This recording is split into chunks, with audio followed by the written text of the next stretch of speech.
Polis əməkdaşları tərəfindən narkotik vasitə və psixotrop maddələrin qanunsuz dövriyyəsinə, eləcə də narkotik xassəli bitkilərin kultivasiyasına qarşı əməliyyatlar davam etdirilir. Bu barədə Stop Narkotikasa Daxili İşlər Nazirliyinin mətbuat xidmətindən məlumat verilib.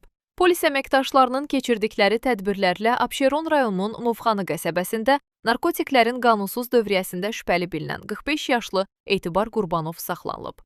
Onun yaşadığı ünvana və həyətyanı sahəsində yerin altında hazırladığı gizli bunkerə baxış zamanı kultivasiya yolu ilə yetişdirilmiş ümumi çəkisi 11 kiloqramdan artıq olan 209 ədəd çətənə bitkisi, həmçinin 2 kiloqrama yaxın marixuana aşkarlanaraq götürülüb. Araşdırmalar zamanı müəyyən edilib ki, Qurbanov bunkerə xüsusi havalandırma, işıqlandırma və istilik sistemləri quraşdıraraq çətənə bitkilərinin yetişdirilməsi üçün münbit şərait yaradıb. Faktla bağlı cinayət işi başlanılıb. Məhkəmənin qərarı ilə Qurbanov barəsində həbs qətimkan tədbiri seçilib. Araşdırmalar davam etdirilir.